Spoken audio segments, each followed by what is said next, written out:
சொல்றாங்க சீமானை வந்து 15 வருஷமா கத்திக்கிட்டே தான் வைத்தாரு, ஒன்றும் வேலைக்கு ஆகலை அப்படின்னு சொல்லிட்டு. ஐயா, இந்நேரம் சீமான் வீட்டுக்கு 5000 கொடுத்ததாலும் இந்நேரம் முதலமைச்சர் அண்ணன் சீமான் ஐயா தான். ஓட்டுக்கு காசை கொடுத்துட்டு கூட்டத்தை கூட்டி பிரியாணி கொடுத்துட்டு ஓட்டு கொடுத்துட்டு அது போட்டு இதில் அண்ணன் கூட சீமான் கூட ஒரு விஷயம் சொல்லியிருப்பாரு. இன்னைக்கு ஓட்டுக்கு வந்து மாகிறேன்னு சொல்லி ஒரு பேரை வச்சு அன்னைக்கே தமிழ் செத்து போச்சு. கேவலம், இதெல்லாம் வெக்கக்கேடு. இதெல்லாம் மதுபான கடையில் ஒரு போட்டருக்கு வந்து பேர் மாவீரனா எப்பேற்பட்ட ஒரு வார்த்தையை கேவலப்படுத்தி கொண்டு இருக்கு அப்படிங்கிறத என்னோட அன்பார்ந்த தமிழ்ச்சம மக்களை நீங்களாம் தெரிஞ்சுக்கணும். ஃபுல்லனாலும் வாய் வயிறு வேறதான் அப்படின்னு சொல்லியிருக்காங்க இல்லையா. எனக்கு பசிச்சாதான் நான் சாப்பிட முடியும், எனக்கு பசிச்சா மட்டும்தான் நான் சாப்பிட முடியும். அதே மாதிரி அவங்களுக்கு பசிச்சா தான் அவங்க சாப்பிட முடியும். அவங்களோட கொள்கை திராவிடமாக இருந்துட்டு போட்டு என்னோட கொள்கை தமிழ் தேசியமாக இருந்துட்டு போட்டுமே. என் தலைவர் மேதவே பிரபாகரன் சொல்லுவேன். உங்க தலைவர் ஒரு காணொலியில எல்லாருமே பார்த்துருப்பாங்க, ஈழத்தமிழர்களுக்கு 500 ரூபாய் போட்டாருங்க விஜய். 500 ரூபாவா? களத்தை பத்தி பேசுறதுக்கு அவங்க என்ன தவிர களத்துல வந்து 41 உயிரை பலி கொடுத்துட்டு ஓடி போனவங்க இன்னும் அதுக்கான தெளிவான விளக்கத்தை இன்னும் கொடுக்கல. இன்னும் வரைக்கும் தெளிவான விளக்கத்தை கொடுக்கல. நீங்க வந்து களத்துல வந்து ஆள் இல்லைன்னு சொல்றீங்களே, அதை சொல்றவங்க உங்களுக்கு என்ன அறிவு இருக்கு? செத்துப்போ அங்க இருந்த பிரச்சனை வந்துடும், அங்க இல்லைன்னா பிரச்சனை வந்துடும். ஃபர்ஸ்ட் ஒரு தலைவர் வந்து களத்துல நிக்கணும். ஒருத்தர் இறந்துட்டாரா அவங்க வந்து பார்க்கக்கூடியவன் தான் தலைவன். சரியா? மக்கள் போராட்டத்துல மக்கள் கூட இருக்கிறவருக்கு பேர் தான் தலைவர். அவர் தான் போராளி. ஓடி போடுறதுக்கு பேர் போராளி கிடையாது. உடனே நான் வந்து ஒரு படிக்கட்டுல இருந்து அப்படியே எடுத்து 50வது படிக்கட்டுல சிஎம்மா தான் வைப்பேன் அப்படின்னா எந்த ஒரு புத்தியல் சிந்தனை இருக்குல்ல, அது ரொம்ப ஆபத்தான சிந்தனை. இதை நீங்க எப்படி பாக்குறீங்க? ஒரு நீங்க வந்து திருப்பி அதாவது ஒரு ஜீவா, நான் வந்து அக்காவா இருக்கேன், நான் வந்து தங்கச்சியா இருக்கேன். அக்காவா ஒரு தங்கச்சியா இருக்கேன், அம்மா இல்லை அம்மாவாரு அப்பாவாரு பொண்ணு.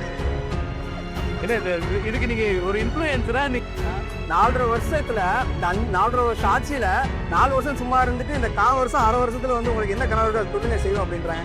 கேட்டா நான் வந்து இந்த புதுமை பெண் திட்டம் கொண்டு வந்தேன், நிறைய திட்டங்கள் சொல்றாங்க, எடுத்துக்கிறோம். ஆனா நாடு ஏன் இப்படி இருக்கு? ஏன் நாடு வளர்ச்சி, நம்ம நாடு என்ன வளர்ச்சியை பாதையை நோக்கி போய்கொண்டு இருக்கு? ஏன் இன்னும் என் ஊர் தென்காசிலையும் சரி கன்னியாகுமரிலையும் சரி தென் மாவட்டங்கள்ல இன்னும் கனிம வளங்கள் ஏன் கொள்ளடிக்கப்பட்டு இருக்கு? அதுக்கு என்ன நடவடிக்கை எடுக்கப்பட்டிருக்கு அதை சொல்லுங்க. ஃபர்ஸ்ட் கனிம வளம்.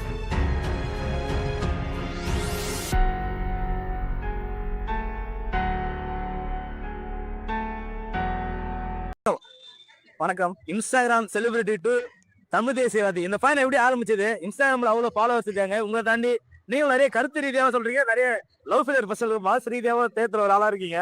அதுல இருந்து தமிழ் தேசிய பாதை உங்களை எது ஆரம்பிச்சுட்டு வந்தது? தாய் தமிழ் உறவுகள் அனைவருக்கும் வணக்கம். என் பேர் சூர்யா. நிறைய பேர் இன்ஸ்டாகிராம் ஃபேஸ்புக்கில் வந்து பார்த்துருக்க வாய்ப்பு இருக்குது. திடீர்னு வந்து அரசியலை பற்றி கண்டென்ட் போடும்போது என்னோட ஃபாலோவர்ஸ்லாம் நிறைய பேர் குறைஞ்சாங்க. ஆனால் அதை பற்றி நான் எதுவுமே கவலை எதுவும் படலை. ஏன்னா நம்ம வந்து வாழ்க்கையை என்னென்ன கற்றுக்கிட்டு இருக்கோம் அப்படிங்கிறதையும் தாண்டி அரசியல் அப்படிங்கிறது ஒன்று கற்றுக்கணும். ஏன்னா ஒரு அரசியல் அப்படிங்கிறது நம்மளுடைய வாழ்க்கையையும் நம்மளோட வாழ்வாதாரத்தையும் தீர்மானிக்கக்கூடிய ஒரு விஷயமா நான் வந்து பார்க்குறேன்.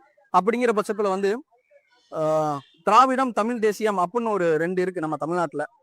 ஸோ நம்ம வந்து திராவிடத்தை பின்பற்றலாமே, ஏன் தமிழ் தேசியம்னு ஒன்று வருது? அந்த தமிழ் தேசியம்னா என்ன அப்படிங்கிறத தாண்டி திராவிடத்துக்கு தான் நம்ம வந்து சப்போர்ட் பண்ணலாம் அப்படின்னு சொல்லிட்டு திராவிடத்தை பற்றி எடுக்கும்போது தான் தெரிஞ்சிச்சு. திராவிடத்தில் வந்து என்ன பார்த்தீங்கன்னா முக்கியமான ஒரு பெரும் கடப்பாறை யாருன்னா ஈவேரா பெரியசாமி. பெரியாரை வந்து நம்ம எடுத்துக்கிறோம். அவர் வந்து பெண்ணியம், சமத்துவம், ஜாதி ஒழிப்பு எல்லாத்தையும் பற்றி பேசியிருக்காரு. ஆனால் அவர் மட்டும்தான் பேசியிருக்காரு அப்படிங்கிற ஒன்று இன்றைய திமுகவில் வந்து பேசுபவருக்கு பேசிட்டு தான் இருக்காங்க.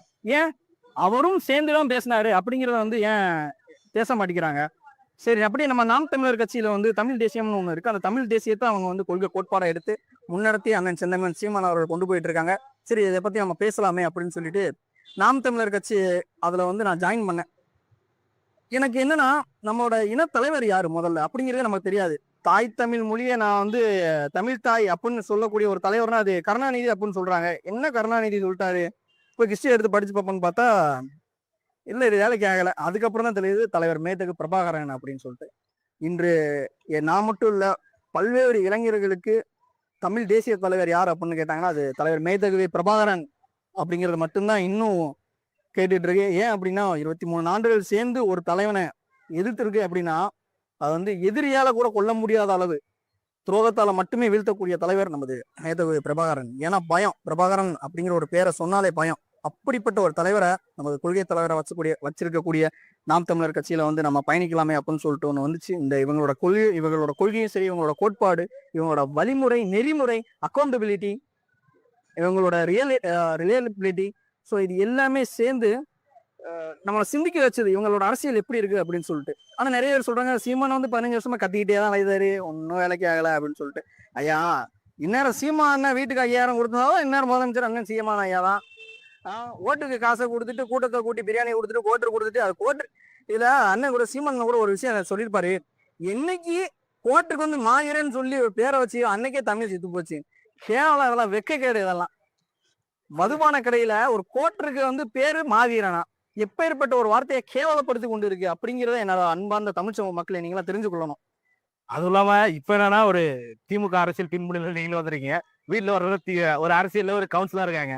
அது எப்படி நீங்க வந்து நாம் தமிழா போய் சேரும் போது இல்ல எப்படி அதுல போவேன் அப்படின்னு ஒரு ப்ரெஷர் வீட்டுல இருந்து வரலையா உங்களுக்கு? ப்ரெஷர் வந்துச்சுன்னா அதுக்கு நான் என்ன பண்ணுவேன்? அதாவது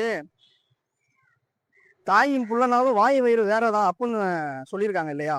எனக்கு பசிச்சாதான் நான் சாப்பிட முடியும். எனக்கு பசிச்சா மட்டும்தான் நான் சாப்பிட முடியும். அதே மாதிரி அவங்களுக்கு பசிச்சாதான் அவங்க சாப்பிட முடியும். அவங்களோட கொள்கை திராவிடமா இருந்துட்டு போட்டு என்னோட கொள்கை தமிழ் தேசியமா இருந்துட்டு போட்டுமே. என் தலைவர் மேதவே பிரபாகரன் சொல்லுவேன். உங்க தலைவர் யார சொல்லுவீங்க? மேதவே பிரபாகரன் தான். உங்க தலைவர் மேதவே பிரபாகரன் சொல்லுவாங்க. ஆனா திராவிட தலைவர் என்ன சொல்லுவாங்க? கருணாநிதிமா பெரியப்பாங்க. நாங்க காடி திப்பிட்டு போயிருவோம். இப்ப பாத்தீங்கன்னா விஜய் வந்து தொடர்ச்சியா வந்து நாங்க களத்துல இல்லாம பாத்தீங்கன்னா பேசுறதே இல்ல, களத்துல இருக்கவங்க பத்தி தான் பேசுறது அப்படின்னு என்ன களத்துல என்னங்களாம்? ஏங்க ஒரு காணொலியில எல்லாருமே பாத்துருப்பாங்க. ஈழத்தமிழர்களுக்கு 500 ரூபாய் போட்டாருங்க விஜய். 500 ஓவா. களத்தை பத்தி பேசுறதுக்கு அவங்களுக்கு என்ன தகுதி? களத்துல வந்து 41 உயிரை பலி கொடுத்துட்டு ஓடி போனவங்க இன்னும் அதுக்கான தெளிவான விளக்கத்தை இன்னும் கொடுக்கல. இன்னும் வரைக்கும் தெளிவான விளக்கத்தை கொடுக்கல. நீங்க வந்து களத்துல வந்து ஆள் இல்லைன்னு சொல்றீங்களே, அதை சொல்றவங்க உங்களுக்கு என்ன அறிவு இருக்கு? செத்து போன குடும்பத்தை ஃபேமிலி ரெசார்ட்ல வச்சு பேசுன நீங்க எல்லாம் அரசியல் பேசலாமா? என்ன தகுதி இருக்கு முதல்ல உங்களுக்கு சொல்லுங்க. இப்ப உலகத்துல அரசியல் மாண்புல சரிதான், மனித மாண்புல சரிதான். இருந்தவங்களுக்கு நம்ம வந்து ஒரு நினைவேந்தல் கூட்டமோ ஏதோ பண்ணுவோம். 41 உயிர் இறந்துச்சு. தொடர்ந்து வந்து விஜய் வைக்கிற கூட்டங்கள் ஏதோ ஒரு உயிர் தொடர்ச்சியா போய்கிட்டு தான் இருக்கு. அதை சார்ந்த ஒரு கருத்தியோ சரிதான், ஒரு நினைவேந்தல் சரிதான் எதுவுமே வைக்காம இதை விஜய் வந்து மறைக்க பாக்குறாரா? அது ஒரு கேள்வி எனக்குள்ள எப்பயுமே. இது என்ன ஒண்ணுன்னா, விஜய் அண்ணா வந்து என்ன நினைக்கிறோ இல்லையோ, ஆனா கூட இருக்கிறவங்க இருக்காங்க பாருங்க. 1க்கு 2 விஜய் அண்ணா அங்க இருந்தா பிரச்சனை வந்துடும், அங்க இல்லைன்னா பிரச்சனை வந்துடும். டே ஃபர்ஸ்ட் ஒரு தலைவர் வந்து களத்துல நிக்கணும். ஒருத்தர் இறந்துட்டாரா அவங்க வந்து பார்க்கக்கூடியவன் தான் தலைவன். சரியா? மக்கள் போராட்டத்துல மக்கள் கூட இருக்கிறவருக்கு பேர் தான்ப்பா தலைவர். அவர் தான்ப்பா போராளி. ஓடி போடுறதுக்கு பேர் போராளி கிடையாது. புரியுதா உங்களுக்கு? ஸோ அப்படிங்கிறதுனால நம்ம மக்களுக்கும் முதல்ல அறிவு வேணும். இப்ப விஜய் என்ன சொல்றாங்கன்னா விஜய் அண்ணன் மட்டும்தான் இந்த பிரச்சனைக்கெல்லாம் காரணமா அப்படின்னு கேட்டா விஜய் அண்ணன் எல்லாம் சொல்ல முடியாது. மக்கள் நம்ம கூட்டத்தை தான் சொல்லணும். ஏன் விஜய் அண்ணன் வந்து டிவியில பாக்குறீங்க, நேரில் பாக்குங்கிற ஒரு ஆசை இருக்கு, போய் பாக்குறீங்க. அதை ஏன் அவங்களோட கட்டுப்பாடுல சேர்ந்து SOP கொடுக்குறாங்க, அது கொடுக்குறாங்க, அந்த ப்ரெஷர் இந்த ப்ரெஷர் சொல்றீங்க. விஜய் அண்ணனும் சரி, அவங்க தாவேக்க தலைமையகத்திலையும் சரி எல்லாமே சொல்றாங்க, இந்த மாதிரி சொல்றாங்க. நாங்க வந்து இந்த மாதிரி கட்டுப்பாடு கொடுக்குறோம், அதை ஃபாலோ பண்ணுங்க அப்படின்னு சொல்லிட்டு அதை யாராவது மக்கள் நீங்க ஃபாலோ பண்றீங்களா? ஃபர்ஸ்ட் தாவேக்க தொண்டரை ஃபாலோ பண்றீங்களா? இல்ல அதை ஃபாலோ பண்றதுக்கான டீம் வச்சு என்ன வழிமுறை கொண்டு வந்தீங்க? அப்படி நடந்திருந்தா இன்னைக்கு நடந்த விஷயத்துலயே 2 பேர் பைக்ல கீழே வந்து அடிபட்டிருக்கேன், அதெல்லாம் நடந்திருக்குமா? ஸோ இது யார் மேல தப்பு? அண்ணன் விஜய் மேலையா? இல்ல விஜய் மேல கிடையாது, மக்களாகிய உங்கள் மேலாம் தப்பு, மக்களாகிய எங்கள் நிலையும் தப்பு. அப்படிங்கிறதுனால அன்பான தமிழ் சமூக மக்கள் புரிஞ்சுக்கணும். ஒரு தலைவர் வரனா போய் பாருங்க, ஆசை இல்லை. நானும் நீலங்கர பகுதியில தான் இருக்கேன். ஆனா விஜய் அண்ணன் நேரில் பார்த்துருக்கேன். எனக்கு அவ்வளவு சந்தோஷம். ஏன்னா விஜய் அண்ணன் வெறித்தனமான ஒரு ஃபேன் நான். ஆனா அந்த ஃபேன் அப்படிங்கிறத காட்டி ஒரு தலைவர் அப்படிங்கிற ஒரு இடத்துக்கு கொண்டு போனா அது டைம் ஆகுங்க. எடுத்த உடனே நான் வந்து ஒரு படிக்கட்டுல இருந்து அப்படியே எடுத்து 50 படிக்கட்டுல சிஎம்மா தான் வைப்பேன் அப்படின்னா. இப்போ தொடர்ச்சியா பாத்தீங்கன்னா ஒரு அக்கா ஒருத்தவங்க பேட்டி ஒன்று கொடுத்துருந்தாங்க. விஜய்க்கு இப்ப மனைவி வந்து அவங்க போனா போட்டோம், நாங்க அக்காவா இருக்கோம், தங்கச்சியா இருக்கோம், நாங்க மனைவியா இருந்துட்டு போறோம் அப்படின்னு. இந்த ஒரு புத்தியல் சிந்தனை இருக்குல்ல, அது ரொம்ப ஆபத்தான சிந்தனை. இது நீங்க எப்படி பாக்குறீங்க? ஒரு நீங்க வந்து திருப்பவே முடியாதுங்கய்யா. அதாவது நான் வந்து அக்காவா இருக்கேன், நான் வந்து தங்கச்சியா இருக்கேன். அக்காவா இரு, தங்கச்சியா இருக்கேன், அம்மா இல்ல அம்மாவாரு, அப்பாவாரு, பொண்ணு. இல்ல இதுக்கு நீங்க ஒரு இன்ஃபுளுசரா நீங்க எப்படி இதை சொல்ற? இது வந்து இந்த சைக்காட்டிஸ்ட் இருப்பாங்க. நான் வந்து லைஃப் கோச் கவுன்சிலிங், அது மட்டும் இல்லாம இந்த சைக்காட்டிஸ்ட கூட்டு போனா கூட இந்த மாதிரி ஒரு ஆட்களை திருத்த முடியாதுங்க. ஏன்னா இவங்க எல்லாம் மூழ்கிட்டாங்க. சரிங்களா? கரையில மிதந்துட்டு இருக்காங்கன்னா கையை பிடிச்சி மேல கூட்டு வந்துடலாம். இவங்க வந்து நான் வந்து கை நெளிவு போயிட்டு தான் இருப்பேன் அப்படிங்கிற மாதிரி போயிட்டு இருக்கீங்க. ஒன்றும் பண்ண முடியாதுங்க. இல்ல எனக்கு ஒரு இன்னும் சிரிப்பணும். கனவு மாதிரி நினைச்சா கூட கவலைக்கிடமா இருக்கு. அது உண்மைதான். கடவுளே, அவன் கனவு மார்கள் இந்த வீடியோ எல்லாம் பார்த்துட்டு ரொம்ப வைரலா இருப்பட்டு. அது இல்லாம இப்போ வந்து சீமான் 2026 தமிழ்நாட்டோட முதல்வரா இருந்தா தமிழ்நாடு எப்படி இருக்கும்? தமிழ்நாட்டுல முதல்வரா இருந்தா உங்க மாதிரி 5 வருஷம் ஆட்சிக்கு வந்துட்டு 4.5 வருஷம் ஒன்னும் புடுங்காம அரை வருஷத்துல வந்து உங்க வீட்டுக்கு வந்து ஒரு கனவு சொல்லுங்க. நிறைய 4 வருஷம் ஒன்னும் கிழிச்சு நல்ல ஆடி வந்து இதை பத்தி பேசினாலே சிரிப்பு தான் ப்ரோ வரும். உண்மையிலேயே ஒரு பக்கம் கடுப்பு வந்து ஒரு பக்கம் சிரிப்பா தான் ப்ரோ வருது. 4.5 வருஷத்துல இந்த 4.5 வருஷம் ஆட்சியில 4 வருஷம் சும்மா இருந்துட்டு இந்த 1/4 வருஷம் அரை வருஷத்துல வந்து உங்களுக்கு என்ன கனவு இருக்கா சொல்லுங்க செய்வோம் அப்படின்றாங்க. கேட்டா நான் வந்து இந்த புதுமை பெண் திட்டம் கொண்டு வந்தேன், நிறைய திட்டங்கள் சொல்றாங்க, எடுத்துக்கிறோம். ஆனா நாடு ஏன் இப்படி இருக்கு? ஏன் நாடு வளர்ச்சி, நம்ம நாடு என்ன வளர்ச்சி பாதையை நோக்கி போய்க்கொண்டு இருக்கு? ஏன் இன்னும் என் ஊர் தென்காசிலையும் சரி, கன்னியாகுமரியிலையும் சரி, தென் மாவட்டங்கள்ல இன்னும் கனிம வளங்கள் ஏன் கொள்ளடிக்கப்பட்டு இருக்கு? அதுக்கு என்ன நடவடிக்கை எடுக்கப்பட்டிருக்கு அதை சொல்லுங்க ஃபர்ஸ்ட். கனிம வளமே, அதாவது அண்ணன் சீமான் அண்ணன் ஒரு காணொலியில் சொல்லியிருப்பாரு, இந்த சாஃப்ட்வேர் கம்பெனியில் வேலை பார்க்குறேன், சாப்பிட்டு போய் தான் நான் வேலை பார்க்குறேன் அப்படின்னு. அப்பனா சாப்பாடு அப்படிங்கிறது தேவையான ஒண்ணு. அப்ப அந்த சாப்பாடுன்னு ஒண்ணு இல்ல, ஒரு அரிசி, ஒரு விவசாயம்னு ஒண்ணு இல்லைன்னா நீ என்னத்துக்கு இப்ப மண்ணிலி தின்னுட்டு இருப்பியா? அப்பனா இனிமேல் சாப்பிடாத, நீங்க எவனும் சாப்பிடாத. இதை பத்தி பேசுறேன், எவனுமே சாப்பிடாத, சரியா? இப்போ நான் வந்து ஒரு தனியார் கம்பெனில நான் ஒர்க் பண்ணிட்டு இருக்கேன், தனியார் நிறுவனத்துல நான் இப்ப வேலை பார்த்து கொண்டு இருக்கேன்.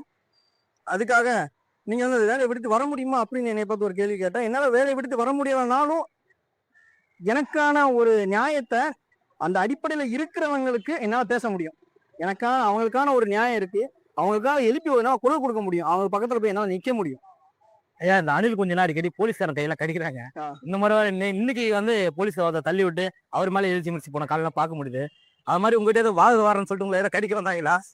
இல்ல, ஆக்சுவலி அந்த வீடியோ ஏதாவது ஒண்ணு போட்டோம்னா அந்த வீடியோ கீழே வந்து என் செத்து போன தாத்தால இருந்து சாக போன தாத்தா வரைக்கும் கிளின்னு கிளிப்பாங்க, அசிங்கமா பேசுவாங்க. அப்போ அந்த அவங்க ஃபேமிலி ஆளுக்கு அவங்க ஃப்ரெண்ட் எல்லாம் எப்படி போற அந்த கமெண்ட்ஸ் எல்லாம் போய் எடுத்து பார்த்தா தெரியும். முக்காசி எல்லாம் டிவிக்கே அந்த பிளாகை போட்டு அசிங்கமான பேட் வேர்ட்ஸ் யூஸ் பண்ணி அப்பதான் தெரியும் அந்த கட்சியோட கொள்கைனா என்ன அப்படிங்கிறத நீங்க கமெண்ட்ஸ்ல போய் பார்க்கலாம்.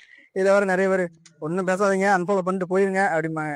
நீங்க ஃபாலோ பண்ணிட்டு போனாலும் அன்ஃபாலோ பண்ணிட்டு போனாலும் எனக்கு ஒன்றும் பிரச்சனை கிடையாது. மக்கள் பாக்குறாங்க வீடியோ, அது போய் நான் பாக்குறது வேணும். மக்கள்கிட்ட ஒரு நல்ல கருத்தையும் நல்ல ஒரு சித்தாந்தத்தையும் நல்ல நம்மளோட தமிழ் தேசியத்தையும், நம்ம தலைவர் பிரபாகரடா நம்ம தமிழ் ஈழத்துக்காக நம்ம மக்களுக்காகவும் போராடின கடைசி வரைக்கும் போராடி கொண்டு இருக்க இந்த தலைவருக்கும் அந்த தலைவருக்கும் சேர்த்து நம்ம கொண்டு போய் கடத்தி அடுத்த தலைமுறைக்கு கொண்டு போய் சேர்க்கிறோம் அப்படிங்கிறத நான் கான்ஃபிடென்ட்டா இருக்கேன். கொண்டு போய் சேர்க்கவும் செய்வேன். நன்றி புதர்.